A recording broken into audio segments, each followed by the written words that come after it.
그 이제 일부 윤핵관 주류에서는 용산에서는 정리하려고 그러는데 왜 기류를 모르느냐 이렇게 주장하는 사람들이 있는 거고 그렇다. 그거를 윤 대통령이 왜 이준석 대표 끌어내리는데 그걸 뭐가 좋다고 힘을 쏟느냐. 그게 주류가 아니다. 의중은 그게 아니다라는 의견이 지금 맞서고 있는 거죠. 의중은 뭐예요? 오늘 대통령 돌아오지 않습니까? 그러면은 이제 조금 윤곽이 드러나지 않을까. 그렇구나. 김태현의 정치쇼. 김태현의 정치쇼 함께하고 계시고요. 금요일 2부 여의도 정마리아 시간에 돌아왔습니다. 여의도 정치인들의 말을 해석하는 시간 두 분 모셨어요. 정치 거기서 안윤상 거기서 김수민 시사평론가 피처링 잠깐만 오늘은 피처링 김수민 평론가 할 수 있는 사람이 없는데 아이템에? 괜찮습니다. 그동안 성대모사로 도배를 하지 않았습니까? 이제 그만해도 되지 않을까요? 자, 한 장관 나갑니다. 네. 한 장이요? 한 장관. 한 장관요? 할 수 있는 사람은 김수민 평론가밖에 없어. 오늘 없지 않아요? 없어도 그냥 한번 갑시다. 더 이상의 도배는 반드시 저지되어야 합니다. 아 좋아요. 아 좋아. 자 오늘 제 오른쪽에는 김태현 최애 정치부 기자 서울신문 손지윤 기자. 자 400 하나님께서 단독 여신 손지윤 기자님 나오는 금요일 나올 때가 됐습니다 이제. 예 안녕하세요. 제가 이게 이제 단독 여신 사실과 좀 멀어지고 있는 중인데 좀 더 분발을 해보도록 그러게요. 하겠습니다. 제가 원하는 최근에 검색이 잘 안 되더라고요. 지금 원하는 저희가 단독은 딱 두 개 중에 하나입니다. 네. 방향은 전혀 다른데 뭐 단독 뭐 이러고 윤석열 대통령 이준석 손절하기로 결정 또는 뭐 윤석열 대통령 이준석 품어 뭐라 그러지? 품는다고 그래야 되나? 포용. 그런 거 포용 뭐 이런 거. 일단 둘 중에 하나. 둘 중에 하나 만약에 그런 기사가 나오면 아니면 그거는- 무관심 이건가? 아니 윤석열 대통령 리더십에 큰 문제가 있는 거죠. 그런 얘기가 밖으로 나와서는 사실 안 되는 거 아닙니까? 아 이렇게 빠져나가시구나. 아 알겠어요. 그게 단독이 없는 이유입니까? 네.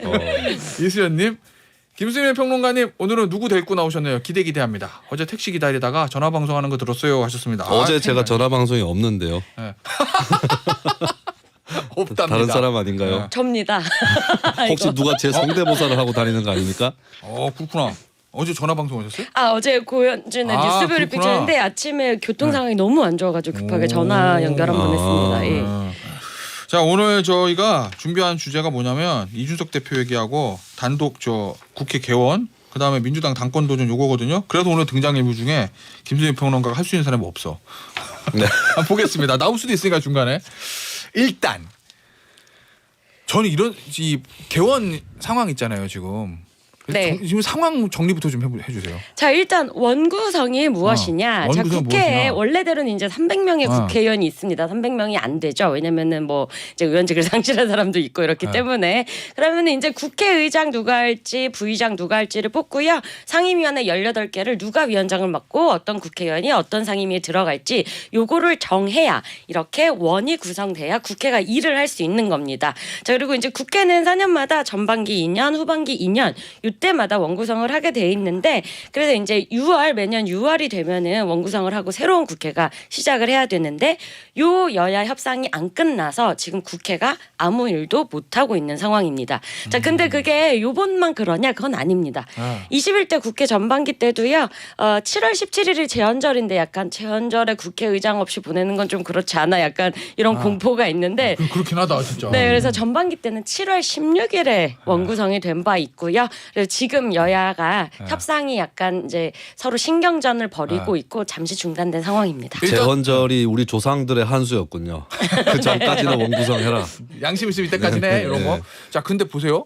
법사위원장은 국민의힘에게 다시 주냐 아니면은 민주당이 그냥 가지고 있냐 요거 가지고 한번 붙었잖아요. 네, 그리고 그 문제는 여전히 현재 진행형입니다. 자, 왜냐하면 민주당은 본인들이 양보를 했다고 주장을 하고요. 이제 권성동 국민의힘 대표나 국민의힘에서는 무슨 소리냐, 반환을 왜 양보로 말을 바꾸느냐라는 겁니다. 이게 어떻게 된 거냐면요, 작년 7월에 이미 한번 합의를 했습니다. 후반기에는 법사위원장을 국민의힘에 주기로. 그리고 그때 붙였던 조건들이 있었어요. 국회법을 개정해서 법사위의 권한을 축소하자. 그래서 그거는 작년 8월에 여야가 합의로 처리를 했습니다.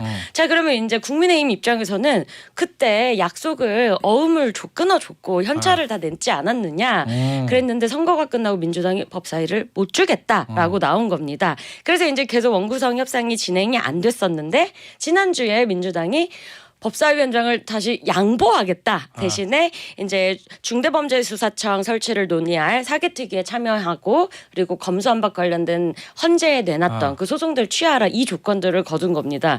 다시 걸었죠. 그러니까 새 조건들을 내민 거죠. 그랬더니 이제 국민의힘은 왜 주기로 한 거에 다시 조건을 거느냐. 그리고 요 두 가지는 다 검수완박에 관련된 기 때문에 그러면 자기들이 검수완박에 반대했던 거랑 정반대 입장이 돼야 되기 때문에 받을 수 없다. 이런 입장입니다. 여기서 이제 민주당은 야 그러면은 국회의장단 우리가 단독 처리하겠다. 오늘 날짜 잡았다가 네.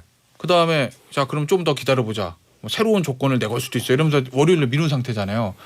이 국회 원구성을 둘러싼 민주당의 전략이 뭐예요? 어떻게 보세요? 저는 일단은 원구성을 뭐 단독으로 일단 의장단 선거를 단독으로라도 하겠다라고 하는 거는 엄포에 가깝다. 엄포? 예, 실제로 그렇게 하기보다는 그러니까 그대로 그냥 밀어붙일 수는 없기 때문에 협상에 빨리 들어오라 정도의 신호가 아닐까. 왜냐하면 그것을 단독으로 의장단 선거를 해버릴 경우에 이거는 스스로가 민주당이 협상을 포기한 것이다. 민주당이 다수 의석을 가지고 독주한 것이다. 이런 말이 나올 수밖에 없거든요. 그렇다면 이걸 진심으로 얘기하는 건 아니지 않을까. 예, 조금 더 협상을 더 부채질하기 위해서 나온 방안이 아닐까. 여기서 권성동 원내대표가 협상 안 하면은 진짜 월요일에 어떻게 하려나? 그럼 또 골치 아플 거냐? 어떡하지? 진짜 단독으로 해야 되나 말아야 되나 이러고. 왠지 네.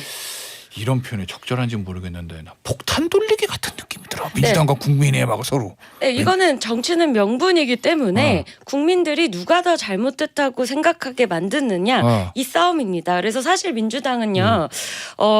지금 이제 이 박순애 사회부총리 겸 후보자랑 이제 3명이 남아 있잖아요. 이걸 아마 윤석열 대통령이 임명 강행하면은 땡큐라고 하면서 이제 단독으로 의장단 선출을 할 수 있고요. 그리고 국민의힘 입장에서는 만약에 민주당이 말씀하신 대로 의장단을 단독으로 선출하면 이런 독주를 다시 하고 뭐 선거 패배에 반성이 없다 이러면서 또 이런 정치적으로 반대를 할 수 있기 때문에 이게 원구성이 빨리 되는 데는 도움이 안 되지만 일단 어차피 지금 협상을 안 할 수는 없고요. 뭐 저도 뭐 다음 주 중이면은 될 걸로 보는데 이 가운데서 누가 정치적 명분을 더 많이 얻느냐 이 싸움이 될 수밖에 없습니다. 어떻게 될 것 같아요? 그럼 다음 주쯤 결론. 일단 이제 권성동 원내대표가 돌아오잖아요. 내일 새벽 비행기로 돌아오는데 그렇게 되면 이제 협상 테이블 꾸리고요. 저는 이제 사개특위 참여 정도로 마무리가 되지 않을까. 사개특위 참여 정도로? 네, 구성은 할 수 있거든요. 들어가서 논의가 어떻게 될지는 이제 사개특위가 만들어지고 하면 되기 때문에. 네. 국민의힘 입장에서도 민주당한테 명분을 하나 줘야 되니까. 김수민 평론은 어떻게 생각하세요? 네, 저도 사개특위 정도는 충분히 국민의힘이 받아도 된다라고 생각을 합니다. 사실 이거 처음에 애초에 좀 씨앗을 제공한 건 민주당이 법사위원장 양보 합의를 지키지 않은 것. 이것은 문제가 있기 때문에 조건 없이 이행을 해야 되는 건 맞는데 근데 민주당이 내건 조건 중에 사개특위 참여 정도가 있다면 사개특위에 참여한다고 해서 검수완박을 마저 하는 걸 동의하는 것도 아니고 또 이대로 그냥 놔두면 법을 예전으로 되돌리지 않는 이상은 부패범죄 경제범죄 외에 검찰이 예전에 직접 수사하던 범죄에서 제외된 것들이 그냥 경찰로 넘어가 버리거든요. 수사권이. 그것보다는 중대범죄수사청은 충분히 논의해 볼 수 있다고 봐요. 검수완박과는 좀 별개로. 그렇다면 사개특위는 국민의힘이 전향적으로 생각을 해서 충분히 참여할 만하지 않을까 이렇게 봅니다. 알겠습니다. 요거는 뭐 다음 주에 진행되는 거 봐서 저희 금요일에 금요일에도 얘기하려나? 아직도 안 됐어요. 원구성 안 뭐 이러고. 됩니다. 다음 주 월요일에 해야 됩니다. 알겠습니다. 자 다음 주제는 요거예요. 이준석 대표. 최근 몇 개월 원래 그랬지만 최근 들어서 더 뜨거워진 사나이 아이템 메이커 다음 주 다다음 주에도 앞으로 아이템 메이커가 될 것 같은 준스톤 얘기를 좀 해보겠습니다. 준비된 것부터 좀 듣고 오죠. 그런데 이걸 돌파할 방법이라고 하는 거는 작년 이맘때쯤 했던 것처럼 결국 개혁에 박차를 가할 수밖에 없다. 이 대표는 SNS에는 그들이 감당할 수 없는 방향으로 달리면 된다고 적었습니다.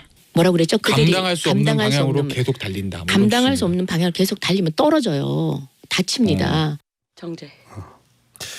자 방금 전에 들으신 목소리는 이준석 대표.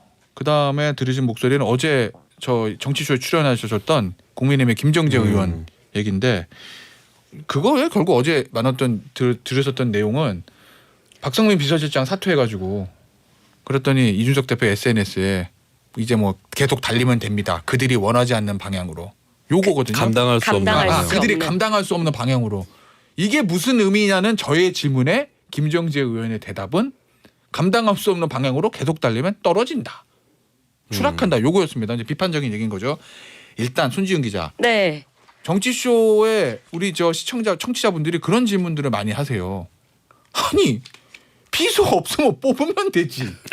비서실장 나가면 대표가 뭐 의원 100명 중에 누가 하나 하면 되지. 공개 오디션으로 뽑습니까? 나는 비서실장이다. 이거 좋은데? 그러니까 뭐가 이게 대단하길래 이걸 가지고 난리냐는 얘기를 하거든요. 네.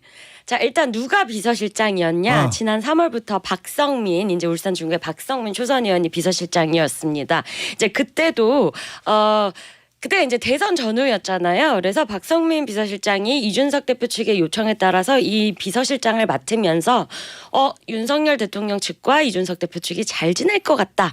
허니문이 시작된 거 아니냐 이런 이야기가 나왔습니다. 왜냐하면 박성민 의원이요 2014년에 울산 중구청장이었거든요. 당시에 윤석열 대통령이 국정원 댓글 수사 사건으로 좌천돼가지고 전국을 떠들던 그때였죠. 네, 대구 갔어요. 네, 그래서 그때 인연을 쌓았다고 합니다. 대구 고검 검사랑 울산 중구청장 참 먼데 대구랑 울산 어쨌든 네. 그렇죠. 네. 그래서 이제 폭넓은 광의 의미의 친윤 의원으로 이제 분류가 네. 됩니다. 그랬는데 이제 돌연 비서실장을 내려놓게 되면서 이제 일부 해석은 윤석열 대통령 윤심이 이준석 대표를 손절한 것 아니냐 이제 이런 해석들이 쏟아졌죠. 그리고 무엇보다도 이제 그런 해석과는 별개로 이준석 대표의 상황이 이제 악화된 거는 맞는 것은 그동안 이 박성민 비서실장이 용산과 이준석 대표 사이에 이 단일 채널로 소통을 도맡아 왔습니다. 그리고 제가 이제 알기로는 이준석 대표도 이제 원래 대통령과의 소통에선 다른 잡음이 있으면 안 되기 때문에 딱 요 단일 채널을 계속 보완을 위해서도 요걸 유지해 왔었고요. 그런데 이제 그제 박성민 의원이 울산 의원들 모임이 있었는데 거기서 이제 이 몇 달 사이에 이 소통 이 가교 역할을 본인이 제대로 하고 있지 못하는 데 대한 어려움을 토로를 했고요. 그래서 그날 밤에 이준석 대표가 있는 포항 현장으로 내려가서 이준석 대표한테 사의를 표했고 그리고 나서 이 대표가 오전이 자정 넘어서 뭐 복잡하게 생각하냐 모두 달리면 되지 그들이 감당할 수 없는 방향으로 이 글을 쓴 겁니다. 딱 하나만 더 물어볼게요. 나 이거 손지은 기자가 대답해 줄 수 있을까 모르겠네. 네. 이준석 대표 사퇴 윤리 문제 네. 이걸 둘러싼 용산 네. 정무라인의 정확한 분위기는 뭡니까? 자 일단 그래서 어제 이제 박성민 의원이 친윤인데 이 윤리에 관련된 상황이 이준석 대표에게 불리하게 돌아가니까 비서실장을 그만둔 거 아니냐 이런 이야기가 나왔잖아요. 근데 이제 또 핵심 윤 회관들 사이에서 나온 얘기는 이게 박성민 의원이 처음에 비서실장을 갈 때도 그만둘 때도 윤심이나 윤 회관 주류의 그것과는 다르다. 그러니까 윤석열 판단이다? 대통령과 개인적으로 두터운 친분이 있는 건 맞는데 그렇다고 해서 그 윤 회관이라는 세력의 주류로서 뭔가를 공유받지는 못했던 것 아니냐. 그래서 약간 이준석 대표를 도와야 한다는 게 잘못된 기류 판단이 아니었느냐라는 주장도 나오고 있습니다. 그래도 용산이 원하는 건 뭐냐니까요. 답을 주세요. 그 이제 일부 윤핵관 주류에서는 용산에서는 정리하려고 그러는데 왜 기류를 모르느냐 이렇게 주장하는 사람들이 있는 거고 그렇다. 그거를 윤 대통령이 왜 이준석 대표 끌어내리는데 그걸 뭐가 좋다고 힘을 쏟느냐. 그게 주류가 아니다. 의중은 그게 아니다라는 의견이 지금 맞서고 있는 거죠. 의중은 뭐예요? 오늘 대통령 돌아오지 않습니까? 그러면은 이제 조금 윤곽이 드러나지 않을까. 그렇구나. 네. 이준석 이거 우리 국어 시간이에요 지금. 이준석 대표 한 얘기 요거 모두 달리면 이제 그들이 감당할 수 없는 방향으로. 본인은 그렇게 얘기는 해요 지금. 네. 개혁의 동력은 이어나가야 된다. 라고 기자들 질문에 답했다는데 김수진 평론가 어떻게 보세요? 아주 소극적으로 해석하면 혁신위 활동을 열심히 하겠다. 남은 대표 임기 동안 당을 개혁하겠다. 뭐 이렇게 봐야 될 건데 근데 그 개혁이 그냥 제도 개혁이라든지 이런 걸로 끝날 것이냐. 근데 어쨌든 이 글에 보면은 이분법적인 게 있어요. 모두와 그들. 우리 그렇지. 모두와 저들이라는 구도가 있는 거거든요. 모두 달리면 되지 그들이. 그러네. 예, 그러면 이것은 뭐 어떤 가치라든지 제도의 문제를 넘어서는 인간 대 인간, 집단 대 집단의 문제가 될 수도 있다라는 암시가 좀 들어가 있다고 볼 수 있겠죠. 그럼 결국에 인적 쇄신이라든지 네. 예, 한번 싸워보자. 네. 사람 대 사람 간에 계파 대 계파 간에 네. 이렇게도 볼 수 있는 거죠. 우리 손 기자는 국민의힘하고 용산 왔다 갔다 하잖아요. 다 알잖아요. 뭘 다 알니까 제가 뭘 다 압니까? 아, 당황하시는데? 다 알진 모릅니다. 알지는 않습니다. 속내는 네. 뭔 것 같아요, 이준석 대표? 권력 투쟁하겠다는 건가? 당내에서? 일단 이준석 대표는 계속요 윤석열 대통령과 윤 핵관들이 이게 일치하지 않다는 걸 계속 강조해 왔죠. 그렇죠. 그래서 이제 일부 세력들 이제 뭐 간장이라는 표현을 쓰기도 했었는데 아니 예. 인터넷 보니까 진간장 얘기도 하더라고. 배현진 붙여서. 네, 예. 진간장. 그래서 이제 말들도 잘 그 만들어. 세력들이 나와 윤석열 대통령 용산과 이 여의도의 어떤 이간질을 한다는 취지의 그런 불만을 많이 토로하기도 했었죠. 예. 그런데 일단은 이겁니다. 이제 누가 이 감당할 수 없다라는 거에 대해서 네. 이제 이준석 대표를 끌어내리고 싶은 측에서는 감당 가능하다는 거죠. 그 판단을 하는 거고요. 네. 그리고 윤석열 대통령이 원래 여기에 뭐라고 생각하는 의중이 드러나면 안 되는 게 맞는데 물론 그렇죠. 드러나서 만약에 이 책임이 윤석열 대통령이나 어떤 네. 윤핵관이나 친윤에게 향하더라도 네. 우리는 그걸 감당할 수 있다라는 거죠. 그리고 아. 이준석 대표도 마찬가지로 이렇게 해도 나는 버티고 예. 버틴다는 표현은 조금 네. 그런데 이준석 대표는 나는 내 길을 가는 거 나도 감당할 수 있고 이게 순리에 맞다라는 거죠. 그러면 이 얘기는 이준석 대표의 거취가 어떤 형태로 결정되더라도 전쟁은 그러니까 이 싸움은 끝나지 않았다는 거네요.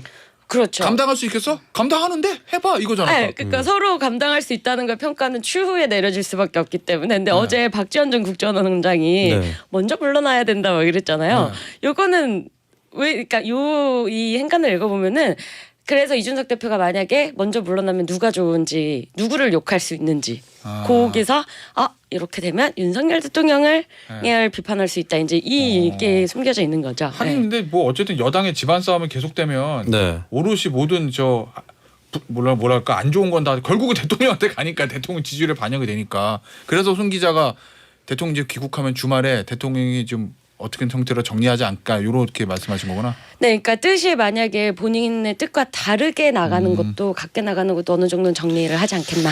알겠습니다. 자, 우리 민주당 얘기 좀 해볼게요. 민주당의 97 그룹들이 당권 도전한답니다. 그 좀 얘기 좀 들어볼게요. 이재명 의원 나오시라. 민주당의 혁신을 놓고 박용진하고 세게 붙자. 새 수를 새 부대에 부어주십시오. 당대표가 바뀌면 민주당이 바뀝니다. 방금 들으신 목소리는 박용진 의원하고 강병원 의원의 얘기 목소리인데요. 97 세대의 대표 주자로서 당권 도전했다. 요겁니다. 자, 근데 보니까 97 그룹 90년대 학번 70년대생. 오, 나도 97 그룹인데. 쓸데없는 TMI였습니다. X세대죠. X세대. X세대. 네. 좀 멋있는 말 X세대. 네. 또 김원준 이렇게 그때 막 아, 화장품 네, 광고 네. 나오고 그랬어. 모두 X세대. 잠든 후에. 그렇지. 네. 예. 자, 강강박박 김김전 쪽에서 강강박박. 강병원, 박용진, 강병원, 강훈식, 박용진, 박주민 이렇게 얘기하잖아요. 강강박박. 네. 일단 강병원, 박용진은 추마 선했고 언론 보도 보니까 강훈식, 박주민도 곧 할 거다 이렇게 얘기를 하던데 이게 근데 97년생 요 그룹들이 뭔가 이재명 대선론에 맞설 만한 그게 돼요? 좀 급조된 느낌이 들죠. 급조된 느낌? 네. 그리고 예전에 좀 활동이 더 활발하고 세력화가 됐었다면 모르겠는데 이번에 좀 특히 친이낙연계를 중심으로 한 비이재명계 쪽에 중진 의원들이 불출마를 하잖아요. 어떻게 보면 그 중진 의원들이 야 니네가 해라 그냥 하고 떠넘기는 듯한 대결에서 그래서 이인영 네. 의원이 아침에 조차 모임에서 모아가지고 뭐 네네. 밥 먹으면서 얘기했다는 그런 건가? 예, 그리고 이게 대조적인 사례가 1970년대에 있었던 40대 기수론. 네. 그때 죄가 뜬 겁니다. 예, 그래서 40대 기수론이 있는데 40대 기수론이 이제 김대중, 김영삼, 이철승 네. 세 사람이었잖아요. 근데 이때는 이 세 사람이 뭉쳐가지고 당시에 유진산 총재를 그냥 밀어내 버렸어요. 그렇죠. 밀어내고 세 명끼리 경선을 했거든요. 근데 지금 이재명 의원을 이들이 밀어낼 수 있느냐? 그건 아니에요. 그냥 붙어서 싸워야 되는데 이게 그림이 제가 옛날에 공룡 만화책이나 그림책에서 본 거 티라노사우루스 한 마리 이렇게 와 이렇게 있고 트리케라톱스 여러 마리가 막 이제 거기에 맞서 싸우는 예, 그렇지만은 쪽수로 보면은 한쪽이 많지만 질적으로 보면은 5대5 이상 티라노사우루스 쪽 이상이거나 예. 그런 것 같아요. 오히려 이재명 의원의 존재감만 더 커지고 있는 거 아닌가. 오히려? 예, 이재명을 이기기 위해서 이렇게 한다는 거거든요. 그러네. 예. 출마 명분만 더 쌓아주는 건가? 출마 명분은 떠나서 어쨌든 존재감을 더 부각시키고 있는 거죠. 우리 손 기자는 예전에 저 70년대 YS DJ 이철승이 세 분에 비웃는데 웃었어 지금. 사실은 YS DJ의 지금 이준석이 대표하는 30대가 나왔는데 무슨 말씀을 하시는지 모르겠습니다. 전 네. 대조라고 했습니다. 대조. 비교가 아니라 대조. 이 네 사람이 그러면은 뭔가 해보려면 네. 그래도 각자 도생해서는 뭐 안 되잖아요. 아, 이분들 다 각자 도생할 거고요. 단일화 전혀 가능성 없습니다. 그럼- 여기 그래서 아까도 말씀하셨듯이 뭐 당연히 당권을 잡는 것도 좋지만 지금 이재명 후보가 뭐 당선 가능성이 높잖아요. 높죠. 높더라도 그래서 이제 친명 쪽에서는 친문 중진들이 안 나오고 이 젊고 어린 후보들을 내보내서 망신 주는 거냐 뭐 이런 불만도 나오고 있죠. 근데 이제 저는 무엇보다도 그 결과 자체보다도 이재명 의원이 취한 위기 중에 하나는 이재명이라는 사람이 민주당의 대선 후보가 된 거는 민주당스럽지 않아서고 젊어서이고 그리고 이재명 후보도 제가 인터뷰할 때 항상 이번 대선 안 돼도 나는 많이 남았다. 젊지. 그런데 이렇게 40대 4명이랑 싸우면요. 갑자기 이재명 후보가 당에는 처음 들어왔는데 기득권을 가진 물론 대선 후보니까 기득권은 있지만 이제 이 부분 순간적으로 확 늙어 보이는 이 정치적으로 노쇠해 보이는 거에 대해서 어떻게 대응하느냐 이 문제 좀 잘 풀어야 될 것 같습니다. 근데 왜 단일화 네 사람 단일화 안 된다고 그러는 거예요? 짧게. 4명 다요. 나이랑 학번만 같지 굉장히 이제 뭐 그 정치 영역이나 지향하는 가치가 굉장히 다르고요. 그리고 저도 네 분 다 잘 아는데 굉장히 각자의 캐릭터 뚜렷합니다. 네. 강병원, 박용진, 박주민 의원 같은 경우는 동세대에서 또 학생 운동을 그렇죠. 했던 사이인데 정파가 다른 경우도 있고 같은 경우도 있는데 그러면 이제 속으로는 흥치가 뭔데? 뭐 이렇게 생각할 수도 있습니다. 알겠습니다. 오늘 여의도 정말에 여기서 마무리할게요. 감사합니다. 고맙습니다. 감사합니다.